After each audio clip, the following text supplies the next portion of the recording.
ይኸውልሽ ሀይሚ ማለት ነው ችግር የለም አብረን ነው የምኖር ባይና 1 ኪሎ ምጥምጣ አስፈጭና እሷ የተኛችው ቦታ ቄጧ ውስጥ ጨምርልኝ ማለት ነው። ወንድ የሚባል ሰው ቀና ብላ አታይም ከያዛ በኋላ ገባሽ?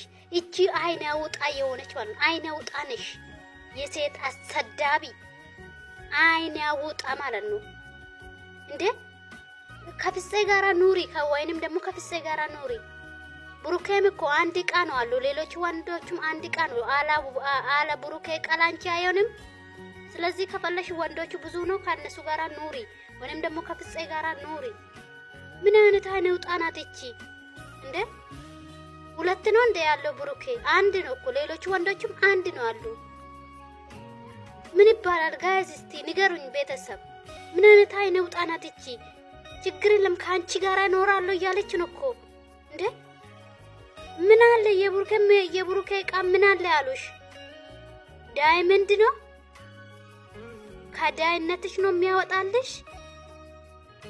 ዳዮንሽ በአንድ ጊዜ ነው ከዳይነትሽ ውስጥ የምትወጪ የብሩኬ ዕቃ ካገኘሽ እከካም የሴት አሰዳቢ ወራዳ።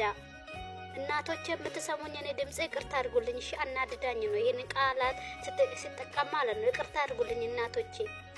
ሌቶቼ ደግሞ እናንተ ጆራችሁ ያዙ። እኔ ምን ላድርግ ተቃጠል እንዴ ነችና በላቸው። ወይኔ በላቸው ሸዋዳ ምን አይነት ሴት ነው እያየዋለሁ እዚህ ሚዲያ ላይ። ፈጣሪ ሆይ ትዕግስቱ ስጠኝ በጌታ በኢየሱስ ስም። አረ ምን አይነት ነው ይሄ? እየተረገመች አረ ፈጣሪ የረገማት እናትና አባት የረገሙ ምን አይነት ሰው ነው እያየዋለሁ ቤተሰብ።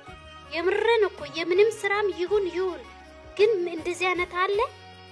አንድ ሴት ፍቅረኛ ያለው እኔ ካንተ ችግር የለም ተደርቤ እኖራለሁ እያለች ፈጣሪ በጌታ በኢየሱስ ክርስቶስ ስም